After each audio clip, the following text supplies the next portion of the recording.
बिस्मिल्लाहिर्रहमानिर्रहीम। अस्सलामुअलैकुम प्यारे दोस्तों, आज हम आपको अपनी इस वीडियो में बताएंगे कि हज़रत मूसा अलैहिस्सलाम की परवरिश किसने की और फ़िरौन को अल्लाह ताला ने किस तरीके से गर्क किया।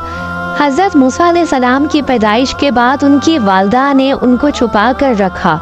इस बात का इल्म फ़िरौन को नहीं था। नजूमियों ने फ़िरौन को खबर दी कि बच्चा पैदा हो चुका है। इस खबर ने फ़िरौन को परेशान कर दिया। उसके सिपाहियों ने घर घर जाकर सबकी तलाशियां लेनी शुरू कर दी।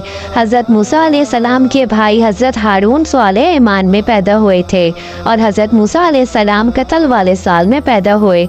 हज़रत मूसा अलैहिस्सलाम की वालदा सख्त परेशान थी कि किस तरीके से उनको फ़िरौन से छुपाया जाए। हज़रत मूसा को उनके वालिदैन ने 3 महीने तक छुपा कर रखा, लेकिन ज़्यादा अरसा तक छुपा कर रखना नामुमकिन होता जा रहा था। फिर भी वो अपनी पूरी कोशिश करती रही, यहाँ तक कि उनके पास अल्लाह का हुक्म आ गया। ये हुक्म अल्लाह ने उनके दिल में डाला था, यानी हल्का किया था। हज़रत मूसा अलैहिस्सलाम की वालदा के दिल में ख्याल आया कि ताबूत की तरह एक संदूक बनाया जाए और उस बच्चे को संदूक में रखकर दरियाए नील के बहाव पर छोड़ दिया जाए। हज़रत मूसा अलैहिस्सलाम की वालदा ने अल्लाह के हुक्म के मुताबिक बच्चे को संदूक में रखा और दरिया में छोड़ दिया और साथ ही हज़रत मूसा अलैहिस्सलाम की बहन से कहा कि तुम उसके पीछे पीछे चलती जाओ। लिहाजा वो दरियाए नील के मौजों में चले और उनकी बहन किनारे किनारे चली, अपने भाई की निगरानी करती जा रही थी कि दरिया में डालने के बाद वो कहाँ जाते हैं। संदूक बहता हुआ महल के तालाब में पहुंच गया। वहां फ़िरौन की बीवी मलका और खादमाए लुत्फ़ अंदोज़ हो रही थी कि मलका की नज़र संदूक पर पड़ी। उसने कनीज़ों को हुक्म दिया कि संदूक को तालाब से निकाल लाओ। संदूक खोला गया तो उसमें एक हसीन और तंदुरुस्त बच्चा आराम से लेटा हुआ अंगूठा पी रहा था। मलका बहुत खुश हुई, उसकी आंखों में ममता उतर आई। शफकत और मोहब्बत से बच्चे को गोद में ले लिया।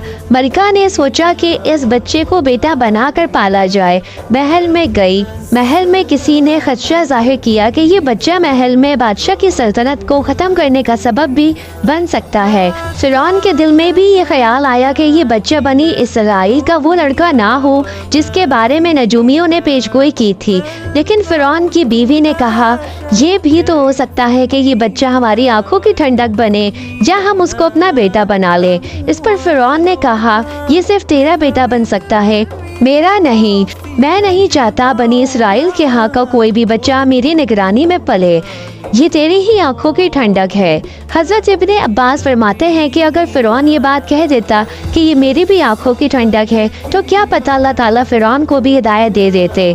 मलका ने इस बच्चे का नाम मूसा रखा, जिसके मायने हैं वो शख्स जो पानी से निकाला गया हो। बच्चे को जब महल में ले जाया गया तो उसने दूध के लिए रोना शुरू कर दिया। बच्चे के पास दूध पिलाने वालियाँ लाई गईं, लेकिन बच्चे ने किसी औरत का भी दूध ना पिया। जो औरत भी आपको दूध पिलाने की कोशिश करती वो नाकाम हो जाती। उधर मूसा अलैहिस्सलाम की बहन दूर खड़ी ये सब देख रही थी।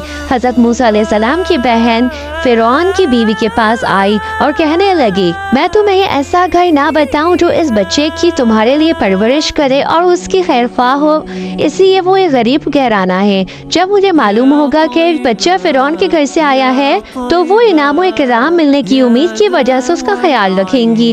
उस घर में नेक सीरत खातून है, वो इस बच्चे को खुशी खुशी दूध पिला देंगी। फ़िरौन की बीवी ने कहा कि चलो ठीक है। लिहाजा आपकी बहन फ़िरौन की बीवी को घर ले आई। वालदा मोहतरमा ने बच्चे को दूध पिलाया तो आपने फौरन दूध पीना शुरू कर दिया। अब चूंकि बच्चे ने किसी और का दूध पीना कबूल ना किया था, इसलिए वो खुद बच्चे को लेकर आती थी।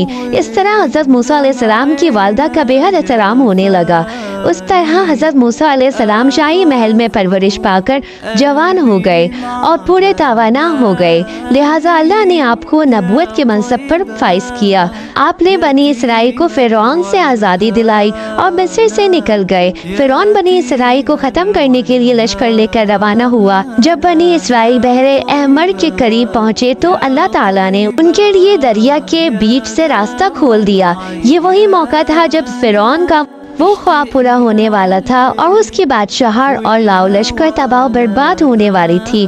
बनी इसराइल तो समंदर के पार चले गए, मगर जब फ़िरौन अपने लश्कर समेत उनके पीछे आया तो समंदर का ये रास्ता बंद हो गया और वो अपने लश्कर समेत उस समंदर में गर्क हो गया।